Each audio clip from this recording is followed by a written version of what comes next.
నమస్తే రమగారు. నమస్తే జయ. రమగారు, ఏదైనా మంచి స్టోరీ చెప్తారా? యశోవంతుడి కళ చెప్తాం. కొంచెం పెద్ద కథే, మరి చిన్న కథ కాదు. పూర్వం కాణాన దేశం అని ఒక దేశం ఉండేదట. ఈ దేశంలో ఏకవీరుడని ఒక రైతు ఒక ఆయన ఉండేవాడు. రైతు అన్న పేరే కానీ చాలా పెద్ద కమతం, ఒక రాజస్థానం లాగానే ఉండేది. ఆయనకి 2 భార్యలు అన్నట్టు. పెద్ద భార్యకి 10 మంది పిల్లలు, కొడుకులు. రెండో భార్యకి 2 పిల్లలు, యశోవంతుడు, మంజులాంగుడు. అయితే యశోవంతుడికి బాగా వాడు పెద్దవాడయ్యాక చిన్నపిల్లాడు పుట్టాడు, రెండోవాడు. ఈయన ఈ పెద్ద పిల్లలు మగపిల్లలు కొంచెం వాళ్ళ మేనమావల స్నేహాలు అవి ఉండి వాళ్ళు పెద్దగా తండ్రితోటి సఖ్యంగా ఉండేవాళ్ళు కాదు. పిల్లల దగ్గరికి రారు, తల్లి చుట్టూతా మేనమావల చుట్టూతా అలా ఉంటారు. ఈ రెండో భార్య పిల్లలు కొంచెం చిన్నపిల్లలు అవడంతో చంటి పిల్లలు ఎలాగైనా పసిపిల్లలు కాస్త ఎక్కువ తండ్రులతోటి సన్నికర్షగా ఉంటారు. ఈయనకి రెండో భార్య పిల్లలంటే చాలా ముద్దు. ఈ యశోవంతుడు కొంచెం ఉత్సాహపరుడు. పడుకుని ఏదైనా కళ వస్తే నాకు ఇలా కళ వచ్చిందని చెప్పేవాడు. అయితే ఒకసారి ఏమైందట, వీళ్ళు చాలా పెద్ద గొడ్ల మంద ఉంది, పశువుల మంద. వీళ్ళకి రైతు కదా. ఈయన తన పశువుల్ని మేపే మైదానంలో గడ్డి తగ్గిపోతుంటే ఆయన ఏమన్నట్ట, ఒరే నాయనలారా, మీరు పశువుల్ని తీసుకెళ్ళండి, పెద్ద మందాన్ని పట్టుకెళ్ళిపోండి, చిన్న మందాన్ని నాకు వదిలిపెట్టండి, మరి ఇక్కడ గడ్డి తగ్గిపోయాక చిన్నపిల్లల్ని తీసుకుని నేను వస్తాను, మీరు ముందు పెద్ద మైదానాల వైపుకి వెళ్ళిపోండి అన్నారు. పాతకాలంలో అలా చేసేవాళ్ళు. ఇప్పుడు కూడా మేకల మందల్ని వాటిని తోలుకుపోతారు. కొండపాలెం సినిమా చూసాం. కొండపాలెం సినిమాలో అలాగే కదా, మేకల్ని గొర్రెల్ని వాటిని మేపడానికి కొండల మీదకి తీసుకుపోతారు. అవి బాగా బలిసేక అమ్ముకుంటారు. వాటి కాపలా కాసుకోవటం అవన్నీ వాళ్ళదే పూచి. 10 మంది మగపిల్లలు, పెద్దవాళ్ళే. సరే, అందుకని పంపిస్తే ఏమైంది, చిన్నపిల్లలు 2 ఇంటి దగ్గర ఉన్నారు. ఈ యశోవంతుడికి ఒక 16 ఏళ్ళు ఉంటాయి, ఆఖరి వాడికి ఒక 4-5 ఏళ్ళు, ఆ మంజులాంగుడికి. అయితే యశోవంతుడు ఒకనాటి రాత్రి నిద్రపోతే వాడికి ఒక కళ వచ్చింది. ఆ కళ ఎట్లా వచ్చింది, తనేమో ఏదో రాజు వేషంలో ఉన్నట్టు, తన అన్నదమ్ములని తను దండించినట్టుగా ఒక కళ. ఓహో. వాడికి ఆ కళలు చెప్పడం అలవాటు కదా. అన్నయ్యలు ఎవరూ లేక వాళ్ళతో చెప్దామనుకుంటే ఇంతలో ఏమైంది, వాళ్ళు ఏం చేశారు, మైదానం మీదకి వెళ్ళిపోయి తండ్రికి కబురు చేయాల. అంటే తండ్రితో సఖ్యం లేదు వాళ్ళకి, నాన్న కంగారు పడతాడు, అలాంటి భావాలు లేవు. వీళ్ళకి ఏ కబురు చేయాల. వీడు నిద్ర లేచి ఆ కళ చెప్పడానికి ఎవరూ లేరు అనుకుంటుంటే తండ్రి అన్నాడు, అరే అబ్బాయి, నువ్వు కాస్త ముందెళ్ళి అన్నయ్య వాళ్ళు ఎక్కడున్నారో చూడు, ఎట్టాగొట్టా కబురు చేయి, మేము కూడా మెల్లిగా వెనకాల బయలుదేరి వస్తానులే, వాళ్ళ సంగతి ఏం తెలియలేదు, ఏదైనా ఇబ్బంది పడుతున్నారో ఏం పడుతున్నారో ఏదో ఒక కబురు చేయమంటే. ఈ యశోవంతుడు తండ్రితో సఖ్యం గలవాడు, తెలివైనవాడు, ఏదో చేస్తాడని ఈ 16 సంవత్సరాల పిల్లవాడిని పంపించాడు. పరిగెత్తుకుంటూ వెళ్ళాడు. వాళ్ళంతా మందతో నిదానంగా వెళ్ళారు. వీడు మేఘాల మీద పరిగెత్తుకుంటూ పోయాడు. పై మైదానంలో అన్నయ్యల్ని కలుసుకునేసరికల్లా ఈ కనపడంగానే వాళ్ళు ఏమన్నారు, ఏంట్రా ఇంకో కళ చెప్పడానికి వచ్చావా అన్నారు. అంటే వీడు అన్నారు, అదేంటో అన్నయ్య, విచిత్రంగా వచ్చింది కళ, మీరందరూ ఇంత బలశాలులు కదా, ఏంటో నేను మిమ్మల్ని దండించినట్టు నా కళ వచ్చింది, నేను రాజులాగా ఉన్నా ఆ కళలో అనేసరికి వాడిని వేళాకోళం చేశారు. ఇంతకుముందు నీకు వచ్చిన కళలు నిజమైనాయి, కొత్తవన్నీ చెప్తావు అన్నాక వాళ్ళకి ఏమనిపించింది, వీడు కల్లో అయినా రాజు అయిపోవటం ఏమిటి, మన వెనకాల పుట్టినవాడు, కల్లో కూడా కాకూడదు. మన తమ్ముడు రాజు అయితే మనకు నచ్చుతుందా? పైగా సవతి మాత్సర్యం ఒకటి ఉంటుంది, ఇది ప్రధానమైంది. వాళ్ళు ఏమన్నారు, వీడి సంగతి చూడాలి, వీడిని ఎక్కడో చోట ఏదో ఒక జంతువుకి ఎరేసేస్తే వీటి రోగం కుదురుతుంది అనుకున్నారు. వీళ్ళందరూ కూడా ఇతని కంటే కాస్త కొద్దిగా పెద్దవాళ్ళు. వీడి వయసు వాడు ఒకడున్నాడు అందులో. వాళ్ళకి వీడు మన తమ్ముడు, వీడిని ఏమైనా చేస్తే నాన్నకి ఏం సమాధానం చెప్తాం, అయినా మనలో ఒకడిని లేదు అలా అనిపించాల. 2-3 వీడిని ఇక్కడే పాతేద్దాం అలా అనేసరికలు మిగిలిన వాళ్ళు ఒప్పేసుకున్నారు. ఒప్పేసుకుని వాడిని ఏం చేశారు, పట్టి తాడు పెట్టి ఈడుస్తూ తీసుకుపోయారు. ఎక్కడో చోట వదిలేయటాన్ని కట్టేసి ఈడ్చుకుపోతుంటే ఏమైంది, వీళ్ళకి ఎవరు కనిపించారు, ఆ దారిలో బానిసల్ని కొనుక్కునే ఒక వర్తకుల బిడారు వెళ్తారు. వాళ్ళు అనుకున్నారు, వీడిని మనం మట్టు పెట్టడం ఎందుకు, అక్కడికి వెళ్ళి పని చేసుకుంటాడు, వీడి వల్ల మనకు డబ్బులు వస్తాయని ఆ బానిసల బిడారికి 20 దినారాలకు అమ్మేశారు, 20 కాసులకి అమ్మేసి డబ్బులు జేబులో పెట్టుకున్నారు. మాట్లాడకుండా ఊరుకున్నారు, తండ్రికి చెప్పల. ఈ వర్తకుల బిడారులో పట్టుబడిన యశోవంతుడు అవతల రాజ్యంలో అమ్మబడ్డాడు, మహారాజుకి బానిసగా అమ్మబడ్డాడు. అయితే ఆయన బానిసలను ఏం చేసేవాళ్ళు, ఇలా కొనుక్కున్నాక వాళ్ళకి ఏంటి జీతభత్యాలు ఏమి ఉండవు, ఆహారం పెడతారు, పని చేయించుకుంటారు. మళ్ళీ వాళ్ళు అమ్మేసి తలుచుకుంటే అమ్మేసుకోవటమే, ఒక వస్తువు వాడు అంతే. అయితే ఈ అంతఃపురానికి దగ్గరలో అతనికి ఒక కొలువులో కుదిర్చారు వాడిని. ఏముంది, దేవుడిలో అన్నం తింటారు, ఇక ఉంటారు, అక్కడే ఉన్నాడు. వీడికి తన కళని విశ్లేషించుకోవటం అవి ప్రాక్టీస్ ఉన్నాయి ముందు నుంచి, ఉన్నాడు అక్కడే. ఈ లోపల ఏకవీరుడు కుమారులను పిల్లల్ని కలుసుకున్నాడు, చిన్నపిల్లల్ని భార్యల్ని తీసుకుని. యశోవంతుడు ఏడంటే ఏడి అన్నారు. మమ్మల్ని చూసి వెనక్కి వచ్చేసాడు, మాకు తెలియదు అనేసరికల్లా అయ్యో చిన్నపిల్లాడిని క్రూర మృగాల పారిన పడేసేసారని ఆ పిల్లవాడి మీద బెంగతోటి చిక్కి శల్యమైపోయాడు తండ్రి. పంచప్రాణాలు ఈ చిన్నపిల్లాడి మీదే పెట్టుకుని బతికేవాడు. కొంతకాలం గడిచింది. అయితే యశోవంతుడు చేరిన రాజ్యంలో రాజుగారికి ఒకనాటి రాత్రి ఒక కల వచ్చింది. చాలా విచిత్రమైన కళ. ఆయన ఎందరికో చెప్పాడు. ఆ కళ తాలూకు ప్రాఫెసీ ఇప్పుడు దీన్ని విశ్లేషణగా చెప్పగలిగిన వాళ్ళు ఎవరు కనపడలే ఆయనకి. ఎవరెవరినో రప్పించాడు. ఆ కళ ఏమిటి, ఒక పెద్ద ప్రవాహం ఈయన రాజ్యానికి ఆనుకొని ప్రవహిస్తోంది. అందులో ఇంచి 7 ఆవులు గట్టెక్కాయి. 7 ఆవులు ఎంత పుష్టిగా ఉన్నాయో, పెద్ద పెద్ద పొదుగులు, పెద్ద పెద్ద ఆవులు, ముట్టుకుంటే జారిపోతాయి చేతులు, ఈగబడితే జారేంత నున్నగా ఉన్నాయి. ఈ 7 ఆవులు మైదానం వైపుకి వచ్చి నుంచున్నాయి. ఇంతలో మైదానంలో నుంచి 7 బక్క చిక్కిపోయిన ఆవులు వచ్చినాయి. చూస్తూ ఉండగానే ఈ బక్క ఆవులన్నీ కలిసి ఈ పుష్టిగా ఉన్న ఆవుల్ని మింగేసాయి. వింతగా లేదు కళ. ఈ వింత కళని ఆయన ఎందరికో చెప్పాడు. పుష్టిగా ఉన్నాయి ఆవులను కదా, గోదర్శనం మంచిది, కావుని గోవుని తినేయడం మంచిదని ఎలా చెప్తాం? పోనీ గోవుని పులో సింహమో కాదు, గోవే తినటం. దాంతో జనాలు ఎవరు చెప్పలేకపోయారు. అయితే ఆయన మాట్లాడుతూ ఉంటే అది తెలియండి అన్నాడు వీడు పక్కన నిలబడి. ఆయనకు అర్థం కాలే, ఏమిట్రా అన్నాడు. అనేసరికి మీకు వచ్చిన కళ మన పరిస్థితిని సూచిస్తోంది ప్రభు అన్నాడు. నీకు అర్థమైందా అన్నాడు ఆయన. సైనికుడుగా నుంచున్నాడు యశోవంతుడు. నాకు అర్థమైంది ప్రభు అన్నాడు. ఏం అర్థమైందో చెప్పు అనగానే 7 పుష్టి ఆవులు అంటే 7 సంవత్సరాల పాటు మనకి బ్రహ్మాండంగా పంటలు పండుతాయి, అద్భుతంగా పంటలు పండుతాయి. తర్వాత 7 బక్క చిక్కిన ఆవులు మైదానంలో నుంచి వచ్చాయంటే మనకి క్షామం రాబోతోంది 7 ఏళ్ల తర్వాత. ఓహో, ఇప్పుడు మనం ఈ 7 ఏళ్ల సంపదని, ఇప్పుడు ఈ 7 ఏళ్ళు మనం అనుభవించిన సంపత్తుని ఆ తర్వాత 7 సంవత్సరాలు మనని నాశనం చేసేస్తాయి. మనకి రాబోయే మంచికి చెడుకి సూచన ప్రభు మీ కళ అనగానే ఆయన ఆశ్చర్యపోయాడు. ఆ సభలో ఉన్న కార్తాంతికలు ఒకళ్ళిద్దరు ఇది కరెక్ట్గా ఉందని చెప్పారు. ఓకే, మాకు తట్టలేదు, ఏదో అందుతోంది కానీ వీడు బాగా చెప్పాడు అనగానే ఆయన అన్నాడు యశోవంతుడిని, సరే ఈ కళని నువ్వు మేనేజ్ చేయి, ఎట్లా చేస్తావో చెప్పు. అంటే ఏముంది, 7 ఏళ్ళు మనం సంపాదిస్తాం, ఒక్క గింజ వృధా కానివ్వద్దు, నిలవ పెట్టుకోవాలి. ఇప్పుడు ఈ సంవత్సరం మనకి బాగా ఎకరానికి 36-40 బస్తాలు పట్టేది, 60 బస్తాలు వచ్చిందనుకో, నువ్వు తిన్నంత తిని పారపోసినంత పారపోస్తావు. వచ్చే మొదటి 2 ఏళ్ళు జాగ్రత్త పడతావు, నెక్స్ట్ ఇయర్ ఇంకో 4-5 ఎక్స్ట్రా పండుతాయి. 2 ఏళ్ళ తర్వాత నీకు జాగ్రత్త వస్తుందా? అస్సలు రాదు. అదే చాలా మంది బిజినెస్ పీపుల్ చేసే పనులు ఇవే. లాభాలు వస్తుంటే ఒళ్ళు తెలియకుండా అయిపోతారు. సడన్గా నష్టం రావడం మొదలు పెడుతుంది.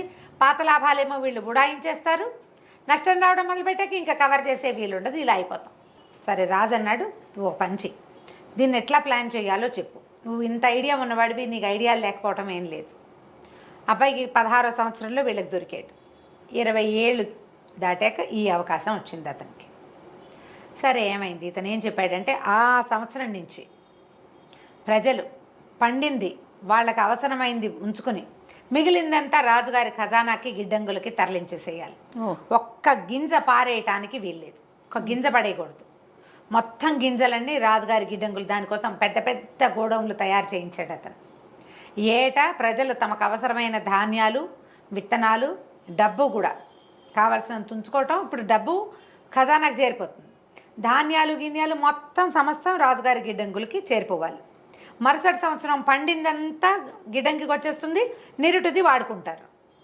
ప్రతిసారి ఫ్రెష్దే ఉంటుంది, తెలివి చూడు, ప్రతిసారి ఫ్రెష్గా ఉంటుంది. అంతేగాని 7 ఏళ్ల క్రితం నిలవబెట్టింది 7 ఏళ్ల తర్వాత అదేం పని చేస్తుంది? ఆ గింజ పని చేయదు, ఇంకా తపాతాలు వచ్చేస్తాయి అందులో. అవునవును. ఈ నిలవ పెట్టిందే మీరు వాడుకోవాలి తప్ప ఫ్రెష్ది మీ దగ్గర ఉండడానికి వీల్లేదు అని చెప్పి ఇక నిలవలు విపరీతమైన నిలవల్లోకి వచ్చేసారు వీళ్ళు. ఈ 7 ఏళ్ల తర్వాత పంటలు పండటం స్లో అయిపోయింది.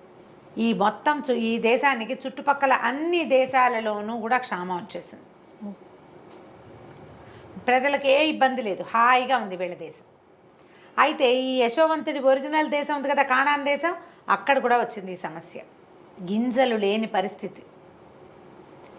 ఓ 2 ఏళ్ళు 3 ఏళ్ళు మేనేజ్ చేశారు పాత గింజలతోటి. క్రమంగా పండకపోతుంటే నిరుడేశం గింజలు ఒక్క విత్తనం పైకి రాలేదు. ఇంకా తర్వాత ఏం చేస్తే ఏదో ఇన్ని వచ్చినాయి, అవి మళ్ళీ విత్తనానికే పనిచేస్తాయి, తినడానికి పనికిరావు, లేవు. దాంతో అన్ని దేశాలు చుట్టుపక్కల రాజ్యాల వాళ్ళంతా మాకు కూడా సహాయం చేయండి అని యశోవంతుడి దగ్గరికి రావడం మొదలెట్టారు. మోతాదుగా వాళ్ళకు కూడా సహాయం చేశాడు. పై దేశాల నుంచి సహాయం అర్థించే వాళ్ళు రావడం మొదలుపెట్టారు కొల్లలుగా. మనకు అక్కడ ఏకవీరుడు ఉన్నాడు, యశోవంతుడి తండ్రి. ఆయన ఏం చేశాడు, కుమారులకు చెప్పాడు, నాయన మీరు కూడా వెళ్ళి ఆ రాజుగారి దగ్గర నుంచి ఏమైనా కొన్ని విత్తనాలైనా పట్టండి, వాళ్ళ విత్తనాలు మూలుస్తాయి ఈ సంవత్సరం తినడానికి, తర్వాత మనం విత్తనాలకి మన విత్తనం మొలవటాల వాళ్ళది గట్టిగా ఉంది అనేసరికి వీళ్ళని 10 మంది అన్నయ్యలు సంచులు పుచ్చుకుని వెళ్ళారు. యశోవంతుడిని వాళ్ళు గుర్తుపట్టలేదు. అప్పుడు వాళ్ళు చూసేసరికి లేత నూగు మీసాలు రాని పిల్లవాడు. ఓకే. ఎంత వయసు వచ్చింది, 30 దాటిపోయినాయి అతనికి. ఎవరు అతన్ని గుర్తుపట్టల. తర్వాత ఏమో ఇతను గుర్తుపట్టేశాడు అన్నయ్యలు. ఓకే. అన్నయ్యలు ఎందుకంటే వీళ్ళలో పెద్దవాడు 24 ఏళ్ళ వాడు అప్పటికే. 24-26 ఏళ్ళు ఉన్నాయి. ఆ వయసు పిల్లలు ఏం పడతాయి మొహాలు. అన్నయ్యలు గుర్తుపట్టాడు. అక్కడి నుంచి మీరు వేరే దేశం వాళ్ళు కాబట్టి మేము మీకు ఇవ్వము అన్నట్టుగా మాట్లాడితే బతిమలాడారు. కాదండి, మేము ఇంచుమించు ప్రభువు మా తండ్రి మా ప్రాంతానికి, ఈ కానాన్ దేశానికి చాలా పెద్ద కమతం. మేము 12 మంది అన్నదమ్ములం, మేము ఇప్పుడు 10 మంది వచ్చాం. మాలో ఒకడు చిన్నప్పుడే క్రూర జంతువుల పాలై పడిపోయాడు. చిన్నపిల్లాడి మీద ప్రాణం పెట్టుకుని ఉంటున్నాడు మా నాన్న. మాకు ఇంకా వేరే దారి లేదు. ఇంకో తమ్ముడు ఇంటి దగ్గర ఉన్నాడు, ఇవ్వండి అని బాగా బతిమలాడేసరికల్లా తను ఏమన్నాడు, సరే ఇప్పుడు వీళ్ళని రప్పించాలి ఎలాగైనా. తమ్ముళ్ళల్లో ఆఖరి తమ్ముడు ఇంటి దగ్గర ఉన్నాడు కదా, వాడిని తెచ్చి నాకు చూపించండి, నేను మీ మాట నమ్మాలంటే అన్నాడు. అనేసరికల్ వీళ్ళు లబలబలాడారు, మా నాన్న ఒప్పుకోడండి అని. అయితే ఇతను ఏమన్నాడు, మీరు డబ్బిచ్చి ధాన్యం పట్టుకెళ్ళండి అంటే 10 మంది వాళ్ళ దగ్గర సంచుల నిండా నింపించుకున్నాక ఈయన ఏమన్నాడు, మీరు ఆ చిన్నపిల్లాన్ని తెచ్చి నాకు చూపిస్తేనే మీ మీద నాకు నమ్మకం, వచ్చే సంవత్సరం మీకు గింజలు ఇస్తారు, అందుకు కాపుగా మీలో ఒకరిని ఇక్కడ ఉంచి వెళ్ళండి. ఈ సంవత్సరానికి ఇచ్చారు ధాన్యం, వీళ్ళు తింటారు, పండించుకుంటారు, పంట వేస్తారు. పంట రాకపోతే వచ్చే సంవత్సరానికి పంటకి కావాలి, తిండికి కావాలి, మళ్ళీ రావాలి. అవును అనేసరికల్లా ఒకరిని మాకు వదిలిపెట్టేసేయండి అన్నాడు. లబలబలాడారు కానీ అతను ఒప్పుకోలే. ఇప్పుడు మీ ఉన్న 10 మందిలో ఆఖరి వాడిని నా దగ్గర పెట్టేళ్ళండి అనేసి వాడిని ఉంచుకుని ఏం చేశారు, సైనికులకి ఏం చెప్పాడంటే వీళ్ళ సంచుల్లో ఆ ధాన్యంతో పాటుగా వాళ్ళు ఇచ్చిన డబ్బులు కూడా వేసి మూట కట్టి వాళ్ళకి ఇచ్చేయండి అన్నాడు. అన్నయ్యల దగ్గర డబ్బు తీసుకోవాలా. ఆఖరి తమ్ముడు ఇక్కడ వదిలిపెట్టి వెళ్ళిపోయారు. ఆ 10 మందిలో ఆఖరి వాడు ఇక్కడ ఉండిపోయాడు, 10వ వాడు. వీళ్ళు ఇంటికి వెళ్ళారు. ఇంటికి వెళ్ళి ఏకవీరుడికి చెప్పారు, ఇట్లా జరిగింది, ఆఖరి వాడిని వదిలిపెట్టి వచ్చామంటే ఆయన లబోదిపోమని పొట్టాడాడు. అట్లా వదిలిపెట్టి వచ్చారు, పైగా అసలు వాడిని చంపేశారు. ఇప్పుడు ఈ పిల్లాన్ని కూడా ఎవడేదానో కొట్టడానికి తీసుకెళ్తామంటున్నారు. వీళ్ళు లేకుండా నేను బతకలేనంటే బతిమలాడారు. కాదు నాన్న, ఒకడినేమో దిగబెట్టి వచ్చాం, మీరు 10 మంది అందరూ కనపడండి అని అడుగుతున్నాడు. అందుకని ఈ పిల్లాన్ని కూడా తీసుకెళ్ళి చూపి జాగ్రత్తగా తీసుకొస్తాను, చిన్నవాడు కదా వాడు. అవును. మళ్ళీ మనకి ధాన్యం కావాలంటే ఇప్పుడు వెళ్ళలేదనుకో, వెళ్ళొద్దు అంటే మానేస్తే తమ్ముడు అక్కడ ఉండిపోయాడు. రేపు మళ్ళీ ధాన్యం తెచ్చుకోవాలంటే ఎట్లా చేస్తాం? అందుకని మంజులాంగుడిని తీసుకెళ్తామని బతిమలాడి తండ్రిని ఒప్పించి ఆయన నెత్తినోరు కొట్టుకుంటుండగానే చిన్న తమ్ముడిని తీసుకుని బయలుదేరారు. ఓకే. తమ్ముడు అప్పుడు ఇతను వచ్చేసే నాటికి 4-5 ఏళ్ల వాడు. ఇప్పుడు ఎన్నేళ్ళు అయింది, పిల్లాడు ఇంత ఎత్తయ్యాడు. ఓకే. ఆ తమ్ముడిని చూశారు. సరే వీళ్ళెవ్వరూ అతన్ని యశోవంతుని గుర్తుపట్టాలి, ఎందుకంటే అక్కడ మంత్రి వేషం, బట్టలు, తలపాగా, మొహం మీదకి ఒక కుచ్చుతోటి అసలు అతన్ని గుర్తే పట్టలేదు వాళ్ళు. అక్కడి నుంచి వీళ్ళు వచ్చేసరికి ఆ చిన్న తమ్ముడిని కూడా చూసరికల్లా మహా ముద్దొచ్చేసింది ఇతన్ని. భోజనాలకు రండి, మాతో పాటు అన్నం తిందురు కానీ పిలిచాడు. భోజనాలకు ఏర్పాటు చేశారు. వరుసగా వేస్తే వరుసగా 1, 2, 3 మీరు కూర్చోండి నేను వరుసగా కూర్చోబెట్టాడు. వీడు ఈయనకెట్లా తెలుసు మన వరుస అనుకున్నారు, ఆశ్చర్యపోయారు. భోజనం పెట్టించాడు. నేను కూడా మీతో పాటు తింటానని తర్వాత 11వ వాడిగా తను, 12వ వాడిగా తమ్ముడిని కూర్చోబెట్టి పీటలు అట్లా వేయించి వాళ్ళతో పాటు కూర్చొని అన్నం తిన్నాడు. ఓ సంతోషం పట్టలేపాడు. మరి చిన్నతనం నుంచి అట్లా చిన్న అలవాటు కదా పాపం. అక్కడి నుంచి ఏం చేశాడు, అరే వీళ్ళంతా వెళ్ళిపోతారు కదా, వాళ్ళు మళ్ళీ ధాన్యానికి డబ్బు తెచ్చిచ్చారు. దాంతో పాటుగా ఆఖరి వాడు చిన్న పళ్ళెంలో ఇంత వెండి బంగారపు గిన్నెలో పాయసం పోయించుకుని తాగాడు. ఈ పాయసపు గిన్నెను కూడా అందులో వేసేయండి, వడ్ల మూటలో వేసేసి కట్టేసి పంపించండి అన్నాడు. సరే దాన్ని వాళ్ళు తెచ్చిన డబ్బులనేమో ధాన్య మూటల్లో వేసేశారు. ఆఖరి వాడు పాయసం తాగిన ఆ బంగారు పాత్రను కూడా అందులో వేసి మూట కట్టేసి వీళ్ళ చేతిలో పెట్టారు. అక్కడి నుంచి వీళ్ళ మూటలు వీళ్ళు మోసుకుంటూ 11 మంది, ఈ 10 మంది ఆఖరి చిన్నపిల్లాడు ఊరు దాటారు. దాటగానే సైనికులు పట్టుకున్నారు. మీ మూటలు అక్కడేవో బంగారు పాత్ర పోయిందంటే మీ వస్తువులను ఇవన్నీ చూడమన్నారు అని. చూస్తే వీళ్ళు డబ్బులు ఎందుకు వెనక్కి వచ్చేసినాయో వీళ్ళకి అర్థం కాలేదు. లాస్ట్ టైం కూడా డబ్బు వెనక్కి వచ్చింది, ఏదో పొరపాటు జరిగింది అనుకున్నారు. ఈసారి కూడా తమ మూటల్లో డబ్బులు ఉన్నాయి. ఆఖరి వాడి మూటలో బంగారు పాత్ర కనపడింది. ఆ బంగారు పాత్ర అక్కడి నుంచి పాత్రను పట్టేసుకున్నారు, పిల్లని లాక్కెళ్ళిపోయారు. వీళ్ళు ఏం చేస్తారు, ఈ పిల్లాడు లేకుండా ఇంటికి వెళ్తే తండ్రి చంపేయడు, లాభోదీపమని పరిగెత్తారు. మళ్ళీ వెనక్కి పరిగెత్తి అతనికి ఏంటంటే తండ్రిని చూడాలనుంది, తండ్రి కూడా తమతో ఉంటే బాగుండనుంది, ఏ రకంగా చెప్పాలో తెలియలే, అందుకని ఎత్తెత్తాడనమాట. అక్కడి నుంచి పెద్దవాళ్ళంతా బతిమలాడారు, బాబు మేము చేయలేదండి, పైగా మా పిల్లవాడు అట్లా కక్కుర్తి పిల్లాడు కాదు, వీడు మా ఇంట్లో వీడే కింగు, మేము మలమల వాడిపోయాము గింజలు లేక, అయినా మా ఇంట్లో వెండి పాత్రలు బంగారు పాత్రలు ఉన్నాయండి, వీడు పుట్టినప్పటి నుంచి బంగారు కంచంలో తినేవాడే, వాడికి ఒక్కడికే ఉంది ఆఖరి వాడని బంగారు కంచం, మా వాడు అట్లాంటి పిల్లవాడు కాదని బతిమలాడారు. కానీ కాకపోతే ఏమైంది, అలా వీళ్ళు బతిమలాడి మాట్లాడుతుంటే ఇతను తన తలపాగా ఇవి చుట్టూతా ఉన్న ఉత్తరీయము తీసి పక్కన పెట్టాడు.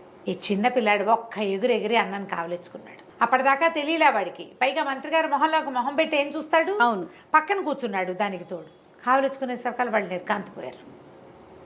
ఒరే ఏమిట్రా అన్నారు వాళ్ళు. వాళ్ళల్లో ఒకళ్ళిద్దరు దగ్గరికి వచ్చి పిల్లాడిని లాగబోయేసరికల్లా వాళ్ళకి కనపడింది వాడి తండ్రిదే, వాడి మొహం.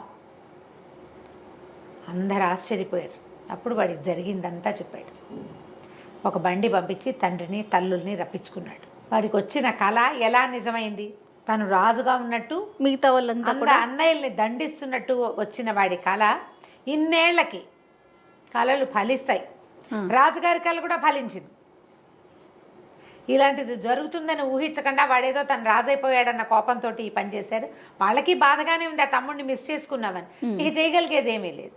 తర్వాత యశోవంతుడు తన అన్నయ్యల్ని తన రాజ్యంలోనే ఉంచుకున్నాడు. అతను మంత్రిగా ఎంతకాలమో చేశాడు. ఆ కానాను దేశంలో ఉన్న వీళ్ళ పొలాలన్నిటినీ కూడా తమే వెళ్ళి స్వాధీనం చేసుకున్నారు. సో కళలు ఫలిస్తాయని అనుకోవాలి. నమస్తే రమ్మగారు. నమస్తే రమ్మగారు. మోసపోవటం, రకరకాల విషయాలు రకరకాలుగా మోసపోతూ ఉంటారు. అది చిన్నది కావచ్చు, పెద్దది కావచ్చు.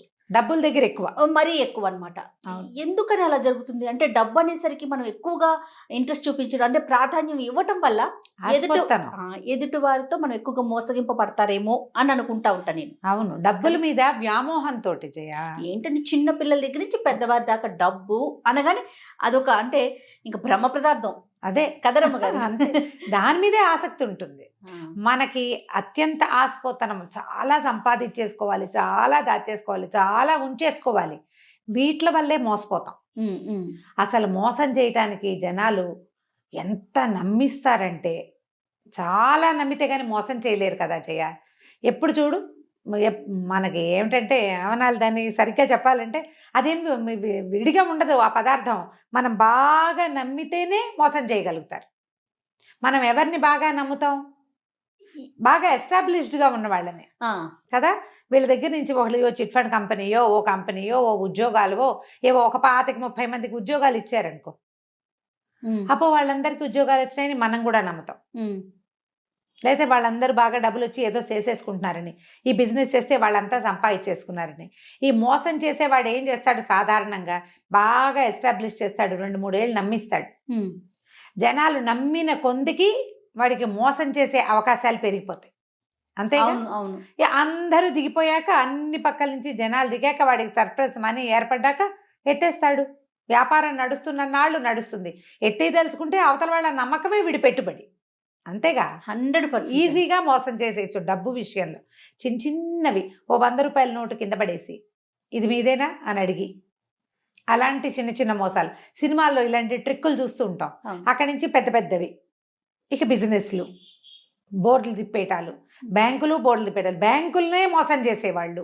ఏమిటి తాడిని తన్నేవాడు ఉంటే వాడు తలని తన్నేవాడు ఇంకొకటి. అత్యాశ ఒక కారణం అనుకోవాలి కదా. ప్రధానమైంది మనుషులకు ఉండే గ్రీడీనెస్, అత్యాశ, కావాలి ఇంకా కావాలన్న కోరిక. మంచి మంచి కథలు ఉంటాయి జయ వాటి మీద. అవునా? మోసకారి కథలు ఎన్నో మనకి చాలా చెప్పుకున్నాం మనము. కానీ కథా సరిసాగర్ నుంచి ఒక కొత్త కథ చెప్దాం. తప్పకుండా. ఇంతకుముందు చాలా చెప్పాం కదా. ఒక ఊళ్ళో శివుడు మాధవుడు అని ఇద్దరు ఫ్రెండ్స్ ఉండేవాళ్ళు. పరమ మోసకారులు వాళ్ళిద్దరు. ఇది డైరెక్ట్గా దొంగతనం చేయటం లాంటివి కాదు, మోసం చేసి సంపాదించటం. వాడిమ్మన్నాడని వీడి దగ్గర, వీడిమ్మన్నాడని వాడి దగ్గర చెప్పడం, మాటలతో బురిడి కొట్టించేసేయటం. ఇక వాళ్ళు ఉన్న ఆ రత్నగిరి అనే ఊళ్ళో అందరినీ మోసం చేశారు వాళ్ళు. ఏదైనా పెద్ద ఎత్తున జరిపి ఏం చేసేవాళ్ళు, వీళ్ళు రోజువారీ హాయిగా తినడానికి, తిరగడానికి, ఆడుకోవడానికి సంపాదించుకునేవాళ్ళు. సంసారాలు లేవు, కుర్రాళ్ళు. ఇప్పుడు ఇలాంటి వాళ్ళు అంటే అగ్నికి వాయువు తోడైనట్టే. ఒకడు దొంగ వెదవైతే వాడికి ఫ్రెండ్ ఉంటే ఇద్దరు కలిసి చేస్తారు. అవును, అంతే కదా. ఒకడు దొంగతనం చేస్తాడు, రెండో వాడు ఎస్కేప్ ప్లాన్ చేస్తాడు. అవునండి. ఇలాంటి తెలివితేటలు ఉండి ఉండి వీళ్ళు ఏమనుకున్నారంటే, ఇక్కడ చిన్న చిన్న ఊరు, ఇది చిన్న ఊళ్ళల్లో ఇక లాభం లేదు మన సంగతి, పెద్ద ఊళ్ళకి వెళ్ళాలి, ఎక్కడైనా బాగా సంపాదించాలి. అయితే ఎవరిని బురిడి కొట్టించాలి అని ఒక రెక్కీ నిర్వహించుకున్నారు వాళ్ళు. ఆ నిర్వహించిన రెక్కీలో ఉజ్జయిని రాజపురోహితుడు. ఉజ్జయిని నగరం చాలా పెద్దది. రాజపురోహితుడికి రాజుగారి దగ్గర బోలెడంత మంచి పేరు. పైగా అతను బాగా సంపాదించాడు. 7 కుండల బంగారు నాణ్యాలు ఉన్నాయి అతని దగ్గర అని ఊళ్ళో చెప్పుకునేవాళ్ళు. మహాగ్రీడి, పిసినారివాడు. పావలా కూడా పోనిచ్చేవాడు కాదు. ఓ కూతురుంది, పిల్లకి పెళ్లి చేయలేదు. మహా డబ్బు పిచ్చి ఆయనకి. అతన్ని మోసం చేయాలి, కొడితే ఏనుగు కుంభస్థలాన్ని కొట్టాలి. సరే వీళ్ళిద్దరూ ఏం చేశారు, మంచి ప్లాన్ వేసుకుని ఉజ్జయిని నగరానికి వచ్చారు. ఈ శివుడు అన్నవాడు పోయి అక్కడ తపస్సు చేసుకోవటం మొదలుపెట్టాడు. శ్మశానం దగ్గర ఉండటం మొదలుపెట్టాడు. ఓ శ్మశానంలో, ఒక శ్మశానానికి దగ్గర ఓ చిన్న గూడు లాంటిది, చిన్న గుడారం లాంటిది తీసుకుని అక్కడ సిద్ధుడిలాగా తపస్సు చేసుకుంటున్నాడు. రోజులు గడిచాయి, జనాలు చూస్తున్నారు, ఎవడో ఇక్కడ ఒక సిద్ధుడు ఉన్నాడు, వాడు తపస్సు చేసుకుంటున్నాడు అని. జనాన్ని నమ్మించాలంటే కొంగ జపంలాగా జపం చేయాలి కదా. అయితే ఈ తపస్సు చేసుకుంటున్న వాడిని జనం చూస్తున్నారు. ఇంతలో ఏమైంది, మాధవుడు ఉన్నాడుగా రెండో వాడు, వాడు ఒక మంచి చక్కగా రాజకుమారుడి లాంటి వేషం ధరించి ఒకరోజు వచ్చి శివుడు కాళ్ళ మీద పడ్డాడు. ఒక బాగా డబ్బులున్నాయని ఒక ఆయన కారు ఆపి అక్కడున్న ఒక గుడిసెలోకి వెళ్తే చుట్టుపక్కల జనం అంతా చూడరు మరి కదా. అప్పుడు ఒక ఇంప్రెషన్ వస్తుంది, అబ్బో ఇంత రాజకుమారుడు అల్లే ఉన్నాడు, వీడెవడో టింగురంగామని రథం దిగాడు. రథాలు కాకపోతే గుర్రం దిగాడు, వెళ్ళాడు, దండాలు పెట్టాడు. అంటే ఈయన చాలా గొప్పవాడు అనమాట. ఈ కుర్రాడు ఈ ఊరు వాడు కాదు, ఏ ఊరి వాడో ఇక్కడికి వచ్చి దండం పెట్టాడంటే ఈయన ఈ ఊరి వాడు కాదు, అక్కడ ఏదో గొప్ప పేరు తెచ్చుకున్నాడు. ఆయన్ని తెలుసుకుని ఇక్కడికి వచ్చాడు ఈ కుర్రాడు అని చెప్పుకుని జనాలంతా చేరటం మొదలు పెట్టారు. అక్కడికి బాగా పేరు వచ్చింది. ఇంతలో ఈ మాధవుడు ఏం చేశాడు, ఊళ్ళోకి వెళ్ళి కొంతమంది జూదర్లని వాళ్ళని ఆకట్టుకున్నాడు. అరే మీకు డబ్బులు ఇస్తాను, మీరు రాజపురోహితుడి దగ్గరికి వెళ్ళండి. వెళ్ళి నేను రాజకుమారుణ్ణని, నాకు రాజుగారి ప్రాపకం కావాలని కోరుకుంటున్నానని, దర్శనం ఇప్పించమని, ఏదైనా ఇస్తానని చెప్పి ఆయన ఒప్పించండి అని. ఆయన ఏదైనా ఇస్తాను అన్న పాయింట్కి బాగా పడిపోతాడు. లంచంతో జరగని పని లేదు లోకంలో కదా. ఇది పాత ఉజ్జయిని కథల్లో కూడా ఉంది చూడండి. ఏనాటి ఉజ్జయిని నగరం. సరే అక్కడి నుంచి ఏమైంది, సరే బాగానే ఉంది. ఆయన ఏం చేశాడు, ఈ మాధవుణ్ణి సరే రానైనా నేను తీసుకెళ్తానని రాజుగారికి ముందే చెప్పాడు. ఇప్పుడు తన ప్రాపకంలో ఒకడు వచ్చి తనకు డబ్బు ఇచ్చి రాజుగారి దర్శనం కోరుతున్నప్పుడు ఊరికే ఎవడో ఏరాగేరెవడు నాకు డబ్బు ఇచ్చాడండి అని ఎందుకు చెప్తాడు? చెప్పకుండా రాజుగారికి అతను ఒక ఉత్తమోత్తముడైన రాజకుమారుడని, రాజ్యాలు అవి పోగొట్టుకున్నాడని, రాచరికల్లో ఉన్నాడని, బుద్ధిమంతుడని, ఉత్తమ కుల సంజాతుడని ఒక 4-5 మంచి వాక్యాలు చెప్పాడు. ఈ వచ్చిన కుర్రాడు వీడు చక్కటి టిప్పిటాప్గా దొంగ వెధవలకి చక్కటి ముఖ కవళికలు ఉంటాయి, వాడు బాగుంటాడు. రాజుగారు చూసి పిల్లాడు చూస్తే ఉత్తమ వంశ సంజాతుడిలాగానే కనపడుతున్నాడు, మరి బుద్ధిమంతుడు, రాజు దగ్గర ఎట్లా ప్రవర్తించాలో తెలిసింది, వీడు సైనికుల ద్వారా వాళ్ళ ద్వారా రాకుండా పురోహితుడి ద్వారా వచ్చాడంటే బుద్ధిమంతుడు కాదు మరి. అందుకని రాజుగారు ఏం చేశారు, ఏదో ఉద్యోగంలో పెట్టుకుని తాను ఉంచుకున్నారు. ఆ స్థానంలో ఉండునైనా ఇక్కడే రాజ్యం అవి, లేకపోతే నువ్వు కూడా మాలాగానే క్షత్రియుడివి, నన్ను ఆశ్రయించి వచ్చావని రాజు తన దగ్గర ఉంచుకున్నాడు. సరే ఈయన ఏం చేశాడు, రాజపురోహితుడు వీడు ఏ ఊరు నుంచో వచ్చిన రాకుమారుడు కదా, మన ఇంట్లోనే ఉంచుకుంటే వాడి తిండి డబ్బులు అవన్నీ మనకే వస్తాయని ఆశపడి, ఇంకా ఈయనకి రాజపురోహితుడికి డబ్బుకేం కోదవా మరి, అయినా గ్రీడు ఆ పోయేది కూడా మనకే రావాలని. అక్కడి నుంచి మాధవుడిని రా అబ్బాయి మా ఇంట్లో ఉండు అన్నాడు. సరే ఇతను ఏం చేశాడు, ఈ రాజకుమారుడి వేషంలో ఉన్న మాధవుడు పురోహితుడు గారింట్లోకి, శంకరస్వామి ఆయన పేరు, అక్కడికి చేరాడు. చేరిన తర్వాత సరే తనకి పూర్వోత్తరం నుంచి వాళ్ళ పేరెంట్స్ దగ్గర నుంచి రాచరికం వల్ల వచ్చాయి అని చెప్పి అంత బిందె, దాని నిండా వజ్రాలు రత్నాలు ఉన్న ఒక బిందెని వీళ్ళింట్లోనే, ఈ గదిలో లాకర్ ఉందండి అని తన బ్యాగ్లోంచి ఆ బిందె తీసి పెట్టాడు. ఈయన కళ్ళు మిరుమిట్లు గొలిపేసినాయి. ఏమిటో బిందె పెడుతున్నాడు, వీటి నిండా నగలున్నాయి. 2 రోజులకు ఒకసారో రోజుకోసారో మా పూర్వోత్తరపు నగలు, మా తాతగారి నాయనమ్మ, ముత్తాత నాయనమ్మ, ముత్తాత వాళ్ళందరికి ఆశీస్సులు ఉంటాయని ఆ బిందె బయటకు తీసి దానికి దండం పెట్టేవాడు. ఈయన కళ్ళు ఎప్పుడు ఆ నగల మీద ఉండేవి. పైన కనపడుతున్న మణులు మాణిక్యాలు కొన్ని కోట్ల విలువ చేస్తాయి. నిజానికి అవి ఏవి నిజమైనవి కాదు, నకిలివి. పొట్టిరాళ్లకి మెరుపెక్కువ కాదు. ఈయనకు ఆ సంగతి తెలీదు. సరే నకిలీ నగలే ఉంచాడు. ఆ బిందె రోజు తీస్తాడు, దండం పెడతాడు, అదే నా దైవం అన్నట్టుగా. ఈయనకు గొప్ప సరదాగా ఉండేది. కానీ ఏమడుగుతారు మన ఇంట్లో ఉన్నవాడిని, నీ నగలు నాకు అంత ఆశ. ఈయనకు ఆశ ఉంది కానీ దొంగ బుద్ధి లేదు పాపం. సరే వీడు ఏం చేశాడు, 15-20 రోజులు చక్కగా కులాసాగా ఉన్నాడు. ఆ సిప్రా నది తీరంలో శ్మశానం దగ్గర ఒక సాధువు ఉన్నాడుగా, సాధువుకి కూడా అప్పుడప్పుడు నమస్కారం పెడితే జనాలంతా వాడి దగ్గరికి చేరుతుండేవాళ్ళు. అతను సాధువు అని ఫిక్స్ అయిపోయారు జనం అంతా, సన్యాసి అని. ఇతను ఏం చేశాడు, ఒక 20 రోజులు గడిచాక శుభ్రంగా 20 రోజులు తిన్నాడు. వెళ్ళి ఇంట్లో రాజస్థానానికి వెళ్ళి ఉద్యోగం చేసుకునేవాడు. మెల్లిగా అన్నం తింటాం మానేశాడు, చిక్కిపోవటం మొదలుపెట్టాడు. డైటింగ్ చేస్తున్నాడు అనమాట. చూసిన వాళ్ళంతా ఏమిటైనా చిక్కిపోతున్నావు, వచ్చినప్పుడు చక్కగా పుష్టిగా ఉండేవాడివి అని అడగటం మొదలుపెట్టారు. 15 రోజులు లేకవాడు ఇట్లా అయ్యాడు. దేవుడా అని నీరసంగా ఏమన్నాడు, నాకు అగ్నిమాంద్యం పట్టుకుందండి, బతకనో ఏమిటో నేను. మా తాత కూడా ఇలాగే చచ్చిపోయాడండి, మా ముత్తాత కూడా ఇలాగే అయిపోయాడు, నాకు కూడా అగ్నిమాంద్యం పట్టుకుంది కాబట్టి బతకను నేను. నాకేమన్నా ఇల్లా వాకిలా, మా పూర్వోత్తరం నుంచి వచ్చిన నగలు ఉన్నాయి, వాటిని ఎవరైనా సద్బ్రాహ్మడికి దానం చేసి మరణిస్తానండి అని మొదలుపెట్టాడు. ఈయనకి పాపం ఏం చేస్తాడు, నాకు ఇచ్చే అని అనలేకపోయాడు. అవునవును. ఎవరినో బ్రాహ్మణుల్ని తీసుకొచ్చేవాడు. వీళ్ళు నాకు నచ్చలేదు, వాళ్ళు నాకు నచ్చలేదు, వీళ్ళు నాకు నచ్చలేదు, ఏమిటి ఇలా ఉన్నాడు, ఇలా ఉన్న వాళ్ళకి దానం చేస్తే నాకేం సద్గతులు వస్తాయండి అనేవాడు. కొద్ది రోజులు గడిచాక ఏమన్నాడు, సిప్రా నది తీరంలో శ్మశానం పక్కన ఒక గూడారం వేసుకున్నాడు చూడండి సిద్ధుడు, ఒక ఆయన సాధువు, ఒక సన్యాసి. ఆయన అయితే మహోత్కృష్టమైన దానం, ఆయనకి ఇవ్వాలి దానం, నా నగలన్నీ నేను ఆయనకి దానం చేస్తానండి అన్నాడు. పాపం ఈయనేం చేశాడు, ఈ రాజపురోహితుడు. ఇప్పుడు దాన ప్రక్రియ ఒకటి ఉంటుంది కదా, ఆ ప్రక్రియ చేస్తే తనకి 10 రూపాయలు ముడతాయి, ఆయన ఉద్దేశం అది. పోయి అక్కడ ఉన్నాడే ఎవరు, అక్కడ వీడి ఫ్రెండ్ శివుడు, అక్కడ కూర్చున్న ఆ సన్యాసికి వెళ్ళి అడిగాడు, బాబు మా ఇంట్లో ఉన్న మాధవుడికి ఒంట్లో బాగుండలేదు, వాడికి అగ్నిమాంద్య రోగం పట్టుకుంది, మరి చనిపోయేలాగా ఉన్నాడు, పాపం బక్క చిక్కిపోయాడు, తన దగ్గర ఉన్న పూర్వోత్తరపు నగలన్నీ దానం చేస్తానంటున్నాడు, దానం పట్టమన్నాడు. అనేసరికల్ శివుడు అన్నాడు, నాకేం ఇంట్రెస్ట్ లేదండి, దానం ఎందుకు, నేను సన్యాసిని, సంసారికైతే ఏదో నగా నాణ్యం దానం పుచ్చుకున్నా ఉపయోగపడుతుంది, నాకేం ఉపయోగం, నేను సన్యాసిని, పోనీ దానం పుచ్చుకుందామని నాకు పిల్లని ఎవడిస్తాడండి అన్నాడు. అనగానే ఈయనేమన్నాడు, బాబు పూర్వాశ్రమంలో నువ్వెవరు ఏమిటనంటే నేను బ్రాహ్మణేనండి అని చెప్పి, అయితే నాకు కూతురు ఉంది, మా పిల్లనిచ్చి పెళ్లి చేస్తా. ఓహో, మా పిల్లనిచ్చి నీకు పెళ్లి చేస్తాను, పెళ్లి చేసుకో, దానం పుచ్చుకో, మా ఇంట్లోనే ఉండు కానీ హాయిగా అన్నాడు. అని చంకలు గుద్దుకున్నాడు లోపల, అమ్మయ్యా మన అల్లుడికే వస్తుంది మొత్తం డబ్బంతా. సరే ఈయన కాసేపు నసిగి గొనిసి, సరేలేండి పాపం ఆయన ఎవరో వర్ణాసన్నుడుగా ఉన్నవాడి కోరిక తీర్చాలి, తమరింత పెద్దవారు ఇంత మాట అన్నారు, కన్యాదానం కూడా చేస్తామంటున్నారాయే, అలాగే లేండి అన్నాడు. వెంటపెట్టు తీసుకొచ్చి వినయ స్వామిని, ఆ పిల్ల పేరు, ఆ తమాషా పేర్లు ఉంటాయి ఈ కథా సరిత్సాగరంలో, ఆ వినయ స్వామిని ఇచ్చి పెళ్లి చేశాడు. పెళ్లి చేసిన 2 రోజులకి ఈతంతోటి ఆ మొత్తం బంగారపు కుండ ఉంది కదా, కుండ నిండా ఉన్నాయి వజ్రాలు రత్నాలు ఆభరణాలు పూర్వోత్తరపు నగలు, అవన్నీ దానం చేయించాడు. అయితే ఇతనేమన్నాడు, ఈ నగల సంగతి నాకేం తెలుస్తుందండి, మీరే దాచండి అని మామగారి చేతిలో పెట్టాడు శివుడు. మాధవుడు ఆ రోజు నుంచి అన్నం తింటాం మొదలుపెట్టాడు. నెల తిరిగేసరికి చక్కగా నున్నగయ్యాడు. దానం చేసిన ఫలితం వల్లే ఆరోగ్యం చేకూరింది.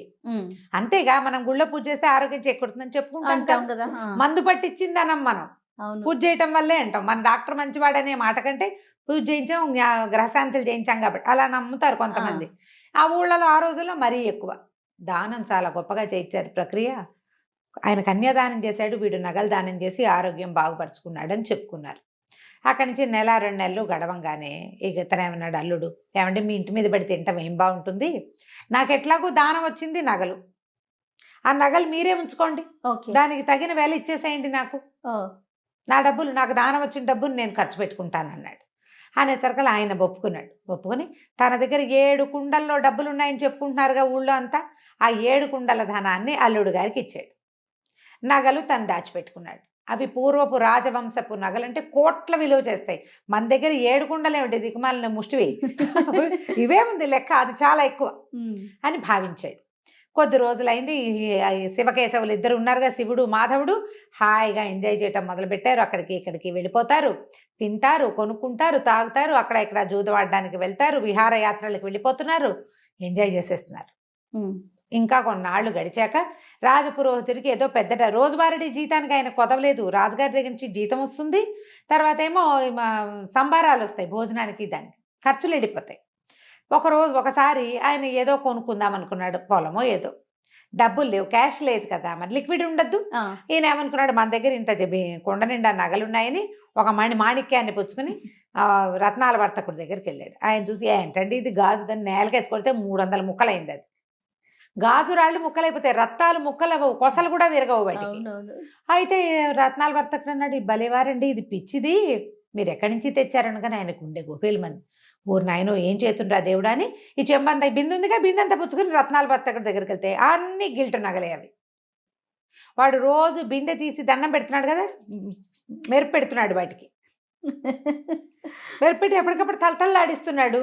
ఈయన చూసుకునేసరికి అవన్నీ పిచ్చి పిచ్చిగా ఉన్నాయి. రెండోదేమో అన్నీ పిచ్చివే, అందులో ఒక్క బంగారు వస్తువు లేదు.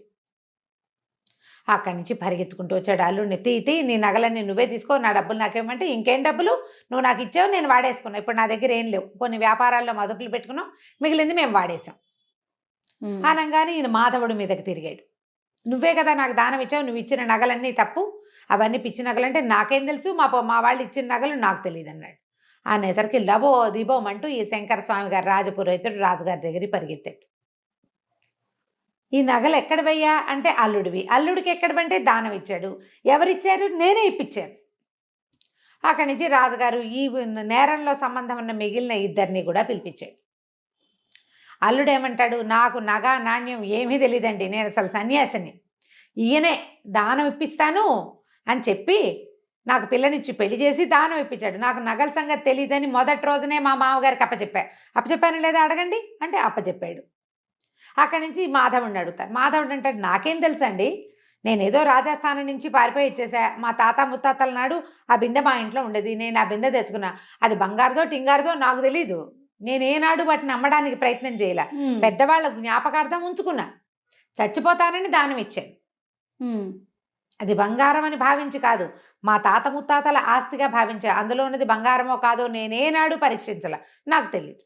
ఓకే, రాజుకు అర్థమైంది వీళ్ళిద్దరూ మోసకారులే. మధ్యలో మోసపోయిన వాడెవడు? రాజపురోహితుడు. ఎందుకు మోసపోయాడు ఆయన? కేవలము రాజపురోహితుడి యొక్క లోభబుద్ధి వల్ల, ఆ కావాలన్న ఆశ కొద్దీ, నాకు మగపిల్లలు లేరు, నాకు డబ్బులు ఎందుకు, పిల్లకి పెళ్లి చేస్తే దాని దారిన వెళ్ళిపోతుంది అన్న ఊహ చెయ్యకుండా, నిత్యము రాజస్థానంలో మంచి పదవిలో ఉండేవాడిని, నాకు డబ్బాస్ ఎందుకు అనుకోలే, కట్టుకుపోతానా దీన్ని అనుకోలే. చివరికి ఏమైంది, ఆయన ఎప్పటి నుంచో దాచుకుని సంపాదించింది మొత్తం ఊడాయించేశారు. గట్టిగా అడిగితే నీ పిల్ల నాకు వద్దు వెళ్ళిపోతానంటాడు అల్లుడు. ఏం చేస్తారు? నోరు గట్టిగా మూసుకుని రాజుగారు కేకలేశారు, అబ్బాయిలిద్దరిని వదిలేశారు.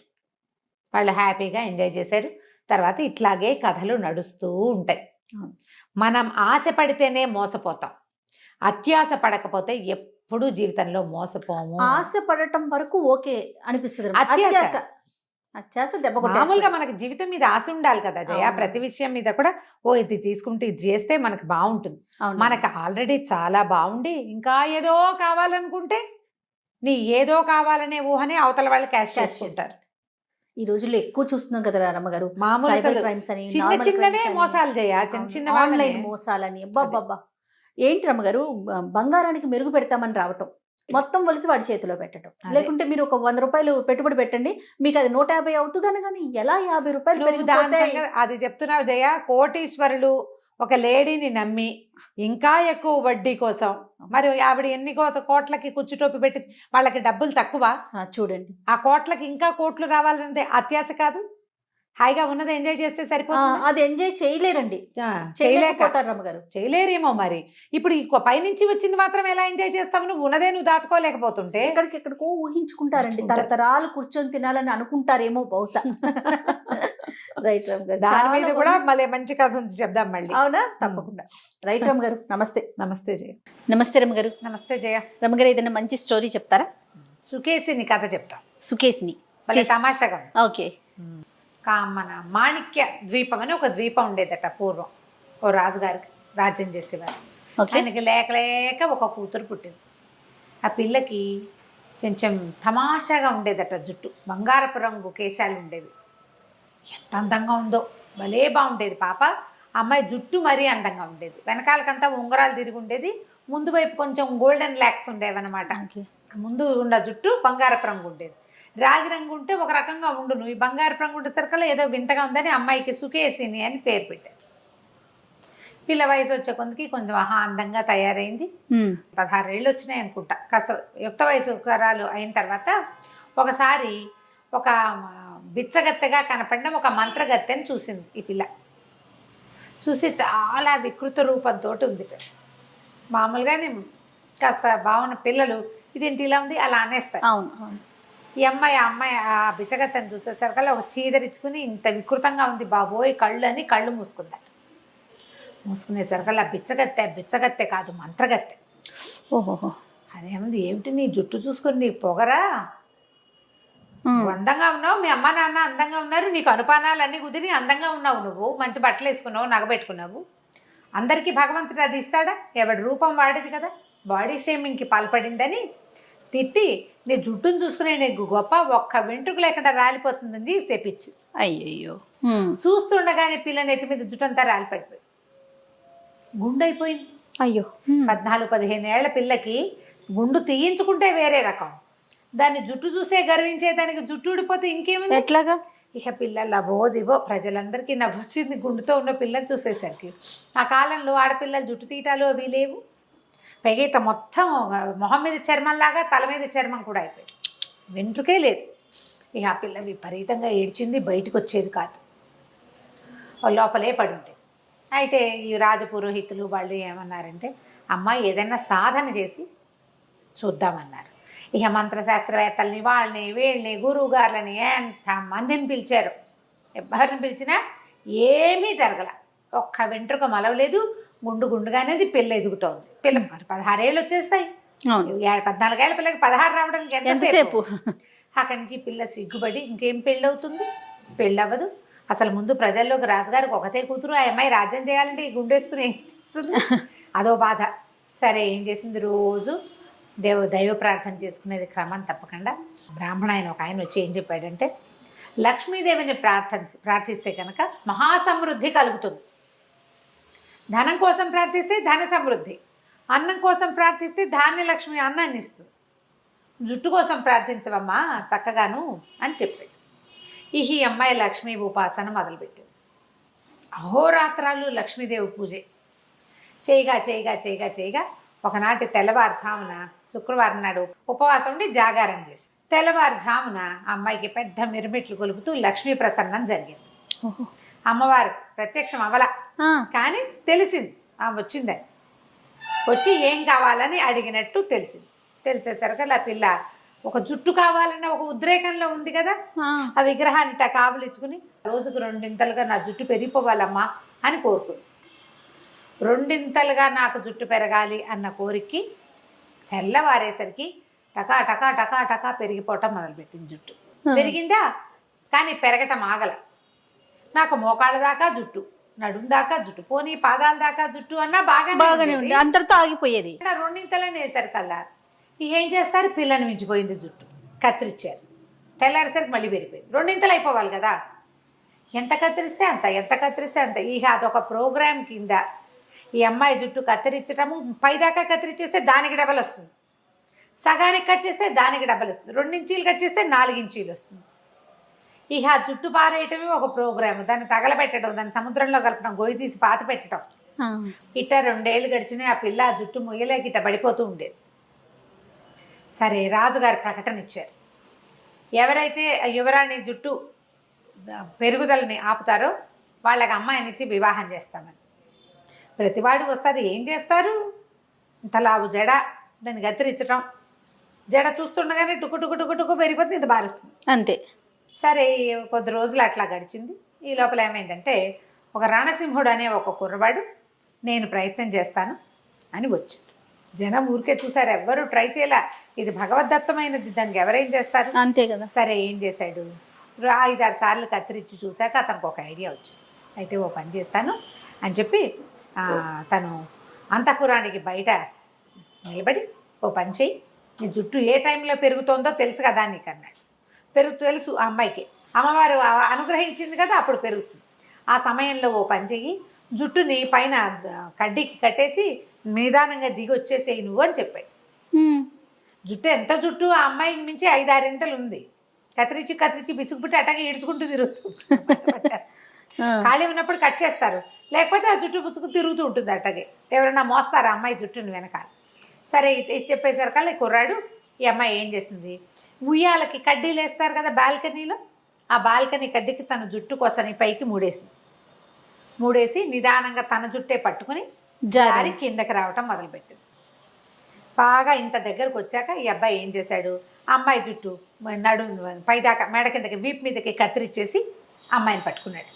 అతను పొడుగాటివాడి, పిల్లని చుట్టూ 5 feet 5.5 feet, అతను 6 అడుగుల పైన ఉన్నాడు.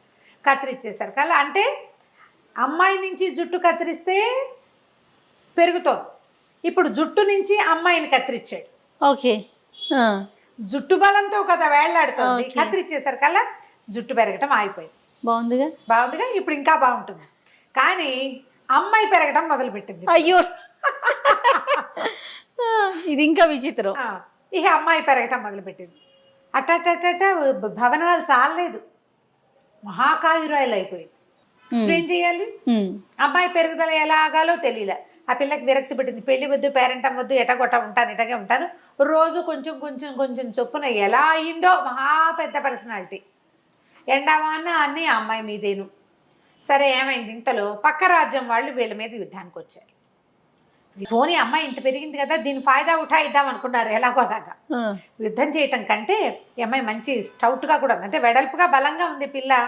ఈ 16-17 ఏళ్ల పిల్ల, బలంగా ఉన్న పిల్ల అదే సైజులో పెరిగితే మరి కొంచెం పుష్టిగా ఉన్నట్టే కదా. ఆవిడకి ఏం చెప్పారు ఐడియా, అమ్మ ఓ పని చేయి, ఈ మాణిక్య ద్వీపం ఉంది కదా, ఇది సముద్రంలో, దీనికించి తీసుకుపోయి ఇంకో చోట పెళ్ళగిచ్చి పెట్టేయమన్నారు. ఆ అమ్మాయి సముద్రంలో 2 కాళ్ళు వేసి నిలబడింది, మాణిక్య ద్వీపాన్ని ఎత్తేసరికల్లా మన రాజకుమార్ అంటున్నాడు కదా రణసింహుడు, గబగబా అమ్మాయి భుజాల మీదకి ఎక్కాడు. చీమ పాకినట్టుంది, అమ్మాయికి ఏం తెలియదు ఎంత ఎత్తుందో. అయితే ఇప్పుడేమన్నాడు, ఎక్కి చెవిలో చెప్పాడు, నేను రణసింహుడిని, నువ్వు కంగారు పడుతూ నేను నీ జుట్టు కత్తిరించేస్తాను. మెడ మీద ఎక్కి నుంచున్నాడు, జుట్టు కత్తిరించేస్తాను, నువ్వు సైజు తగ్గటం మొదలు పెడతావు, నీ అసలు సైజుకి రాగానే నీళ్ళలోకి దిగి ఈదటం మొదలుపెట్టు, నీ ఒరిజినల్ సైజు వచ్చేస్తుంది అని చెప్పాడు. ఈ పెరుగుదల అనేది ఏదర్ మనిషి ఆ జుట్టుకు ఉండిపోయింది అది. ఓకే, అక్కడి నుంచి ఏం చేశాడు, పెద్ద కత్తెర పుచ్చుకుని అమ్మాయి భుజాల మీద నుంచి అమ్మాయి మాణిక్య ద్వీపాన్ని పెళ్ళగిస్తుంటే జుట్టు కత్తిరించడం మొదలు పెట్టాడు రణసింహుడు. జుట్టు మెడ దాకా కత్తిరించేశాడు. మెడ దాకా కత్తిరించగానే ఇంత పొడుగైపోయిన అమ్మాయి 30 సైజ్ తగ్గిపోయింది. నార్మల్గా వచ్చిందా? నార్మల్గా వచ్చేసింది. నార్మల్గా వచ్చేసింది. రణసింహుడు అన్నాడు, ముందే చెప్పాడు, మనం ఇద్దరం సముద్రం అంతా ఈదాల్సి వస్తాము, మనం ద్వీపంలోకి వెళ్తానికి సరే అని ఒప్పుకుంది. సరే ఇద్దరు కలిసి ఈదుకుంటూ బయటకు వచ్చారు. రాజకుమార్తె ఒరిజినల్ సైజులోకి వచ్చేసింది. అమ్మయ్య అనుకున్నారంతా. కానీ మళ్ళీ జుట్టు పెరగటం మొదలుపెట్టింది. మళ్ళీ మళ్ళీ రెండింతలు పెరిగిపోవడం, కత్తిరించడం. సరే దీనికి ఇంకో ఉపాయం. మరి ఇప్పుడు ఎట్లాగైనా సరే రాజకుమార్తె జుట్టో మనిషో తగ్గించాలి. అంతే, తగ్గించి ఆ అమ్మాయిని మామూలుగా చేసి పెళ్లి చేసుకుంటేనే దీనికి ఈ రాజ్యానికి రాజు అవుతాడు. అవును. సరే ఏం చేశాడు, ఈసారి ఒక పని చేద్దామని పెద్ద త్రాసు పెట్టించాడు. రాజకుమార్తెను ఒక దాంట్లో కూర్చోబెట్టాడు. ఇప్పుడు ఇది అమ్మాయి మీద నుంచి లాగి సగం జుట్టుని అందులో వేశాడు. కొంచెం కొంచెం కత్తిరించడం మొదలెట్టాడు, అది పెరగటం మొదలుపెట్టింది. ఈ కత్తిరించిన జుట్టు రాజకుమార్తె ఒకే సైజుకి వచ్చేదాకా కత్తిరించేసేట. ఓకే, సమానంగా తూగాక ఇక జుట్టు పెరగటం మానేసింది. అమ్మాయి పెంచాలో జుట్టును పెంచాలో కన్ఫ్యూషన్ వచ్చింది. ఆ వరానికి అమ్మాయికి పెరుగుదల వరం. ఆ తర్వాత ఇంకేమీ పెరగలేదట. ఎంత తమాషాగా ఉందో చూడు. 50s రాయబడిన కథ జయ ఇది. ఆ తర్వాత ఈ సుకేసునికి సహజంగా అమ్మాయికి ఎంత జుట్టు ఉందో అంత జుట్టే ఉంది. అలాంటి బంగారు ముంగురులే ఉన్నాయి. రణసింహుడును సుకేసిని ఇద్దరు వివాహం చేసుకున్నారు. మాణిక్య ద్వీపానికి రాజు రాణిగా ఎంతో కాలం హాయిగా ఉన్నారు. దీంట్లో లాజిక్లు వెతకండి, సరదాగా ఉండే ఒక పిల్లలకి చెప్పుకునే ఒక కథ అంతే. రైట్, కంచికి మనం ఇంటికి. నమస్తే. నమస్తే రమగారు. నమస్తే జయ. రమగారు, అప్పు ఇచ్చేటప్పుడు లేదా పుచ్చుకునేటప్పుడు సంతకాలని, సాక్ష్యాలని రకరకాల హడావుడి చేస్తూ ఉంటాం. అలా చేసినా కూడా మోసం చేస్తారు, మోసపోతూ ఉంటాం కదా. ఇప్పుడైతే ఇంకా లేటెస్ట్ టెక్నాలజీ, స్టాంప్ పేపర్లని, రిజిస్ట్రేషన్ అని, ఇంకొక సాక్షి అనేసి. ఇదివరకు రోజుల్లో ఎలా ఉండేదండి? ఇలాంటి మోసాలు జరుగుతూ ఉండేవా? ఇలా సాక్ష్యాలు కూడా ఉండేవా రమ్మగారు? సాక్షి ఉండాలి కదా, ఎవరో ఒకళ్ళు మధ్యవర్తులు మధ్యలో ఒకళ్ళు ఉండి ఒకళ్ళు అప్పు ఇచ్చేవాడు, ఒకళ్ళు తీసుకునేవాడు. ఒక కాగితం రాయించుకోవటము, లేకపోతే ఫలానా వాళ్ళు ఊళ్ళో ఉన్న పెద్ద మనుషులు ఎవరో మధ్యవర్తిగా ఉండటము, మున్సబ్ గారు కరణం గారు ఎవరైనా మధ్యలో ఉండి ఇప్పించటము, వాళ్ళ మాట నడవాలి కదా, అలా ఉండేది.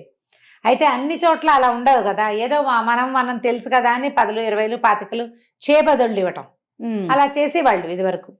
ఇచ్చిన వాడు వెనక్కి తిరిగిస్తాడు, ఇవ్వని వాడు ఎగ్గొట్టేస్తూనే ఉంటారు. అలా అదొక పద్ధతి, అదొక పందా మనుషులది. ఇలాంటి దాని మీద ఒక కథ చెప్తాం. పూర్వం ఒక పల్లెటూళ్ళలో నారాయణ శెట్టి గారని ఒక వ్యాపారస్తుడు ఉండేవాడు. ఓ రోజు ఆయన కొంచెం వర్షాకాలం ఎక్కడికో నడిచి వెళ్తున్నాడు. అప్పట్లో అంతా నడకలే కదా. అవును. వెళ్తుంటే ఆయనకు కోటయ్య అని ఒక రైతు కనపడ్డాడు. కనపడేసరికల్లా ఏదో పిచ్చాపాటి మాట్లాడుకున్నారు. ఆ కోటయ్య ఏమన్నాడంటే, బాబు వానాకాలం వచ్చేసింది, ఇల్లంతా కురిసిపోతుంది, రూపాయి లేదు, చాలా కష్టాల్లో ఉన్నాను, ఇల్లు కప్పించుకోవాలి మొదట, తర్వాత ఏమో ఇల్లు కప్పటంతో పాటుగా కొంచెం వ్యవసాయానికి కొద్దిగా పెట్టుబడి కూడా కావాలి అని చెప్పి ఒక 200 ఇప్పించండి, వీలు వెంబడి తీర్చుకుంటాను అన్నాడు. అనేసరికి ఈ నారాయణ శెట్టి గారు కొంచెం మెతకవాడు. సరే, ఆ దారిలో నడుస్తూ ఏమన్నాడు, అలాగేలే కోటయ్య, ఎప్పుడు చెల్లేయగలవు చూసుకుని చెప్పన్నాడు. చూస్తుంటే, ఏముంది బాబు, ఈ వ్యవహారం అంతా తెమిలి ఇల్లు కప్పేసుకుంటాము, పొలం పంట వేస్తాను, పంట వచ్చాక మీ డబ్బు మీకు ఇవ్వనా పువ్వుల్లో పెట్టి అన్నాడు. అనేసరికల్లా ఇప్పుడు దారే పోతున్నారు ఇద్దరు ఒక దారిలో. అక్కడ ఎవరుంటారు మధ్యవర్తులు? కాగితాలు రాసుకోవడానికి నువ్వు వాళ్ళ ఇంటికో వాళ్ళు మీ ఇంటికో వస్తే ఏదో కాగితము ఒక వ్యవహారము. రోడ్డు మీద నడిచి వెళ్ళేటప్పుడు కదా ఈయన ఏం చేశాడు, 2 నోట్ల కట్టలోంచి 200 రూపాయలు తీసి కోటయ్య చేతిలో పెట్టాడు. నోట్లు వచ్చినాయి ఈ కథ నాటికి. పని చేసుకో, వీళ్ళు వెంబడి తీర్చేసేయి, వడ్డీ ఏం వద్దులే అని చెప్పాడు. వడ్డీ వద్దులే అని చెప్పిన వాడు ఎంత మంచివాడు మరి. సరే, పని అయిపోయింది, వర్షాకాలం పోయింది, తర్వాత కోటయ్య పనులు అయిపోయినాయి. 2 సంవత్సరాలు గడిచినాయి. గడిచేసరికల్లా ఈయన చూస్తున్నాడు, ఎప్పుడో ఇస్తాడని. ఒకనాడు ఒక బజారు వీధిలో ఎదురుపడ్డాడు కోటయ్య. ఈయన అన్నాడు, కోటయ్య నీ పనులన్నీ అయినాయా, వ్యవసాయం అది బాగుందా అంటే, అన్నీ బాగున్నాయి బాబు, అంతా కులసాబాబు. మరి నా బాకీ ఎప్పుడు ఇస్తావు అన్నాడు ఆయన. ఏం బాకీ అనేసాడు కోటయ్య.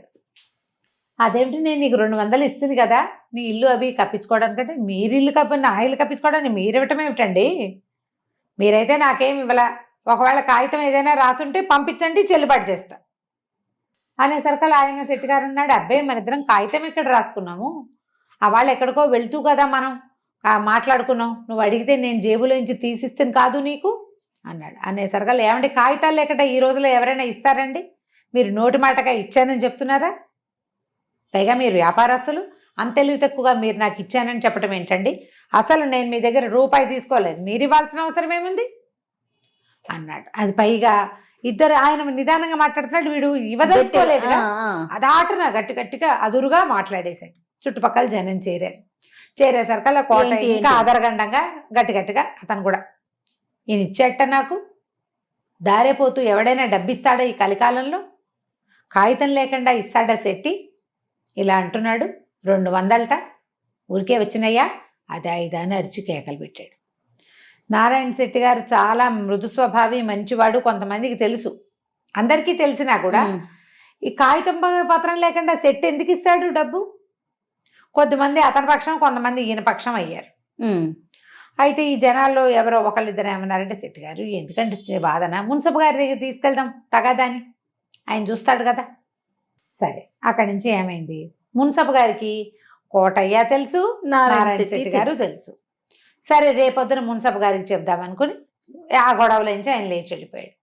ఇంటికి వెళ్ళి అన్నం తిని పడుకున్నాడు. మర్నాడు పోయి మున్సబ్ గారింటికి వెళ్ళి చెప్పాడు, మేము ఎక్కడికో వెళ్తుండగా ఇట్లా కనపడ్డాడు, ఈ విషయం చెప్పాడు, ఇల్లు కురుస్తోంది, తాటాకు కొట్టించుకుని సిద్ధంగా ఉంది కానీ నాకు డబ్బులు లేవు, ఇట్లా ఇట్లా ఉందన్నాడు, నేను డబ్బు ఇచ్చాను, వీలు వెంబడి తీరుస్తానన్నాడు అని వివరం చెప్పాడు. చెప్పేసరికల్లా ఆయన ఏం చేశాడు, ఈయన పెద్ద మనిషి కదా, కోటయ్య కబురు చేశాడు కానీ కోటయ్య ధైర్యం ఏంటి, కాగితం లేదు, సాక్ష్యం లేదు.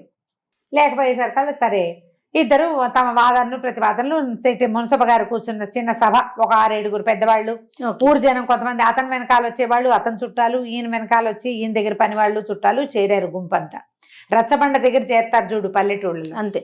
సరే మున్సబ గారు అన్నాడు, కాదండి మరి మీరు డబ్బిచ్చేటప్పుడు సాక్ష్యం లేదు కదా, అక్కడ ఎవరు లేరు, ఇంకేముంది, మీరు ఎక్కడ ఉంటున్నారంటే చెట్లు ఉన్నాయండి, దారిలో నడుస్తున్నాం, మర్రి చెట్లు అవి ఉన్నాయి, అయితే సరే మర్రి చెట్టుని సాక్ష్యాన్ని పిలుద్దాం అనేసరికి అందరూ నవ్వారు సభలో వాళ్ళు.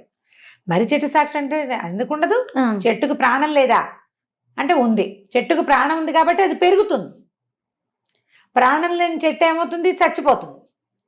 ప్రాణం ఉన్న చెట్టు పెరుగుతుంది, శాఖలుగా అటు ఇటుగా వెళ్తుంది, ఆకుపచ్చగా చిగురేస్తుంది, గాలికి రెమ్మాడిస్తుంది. ప్రాణం లేనిది ఏమి ఆడించదు, కదలదు కదా, దుంగలా ఉంటుంది.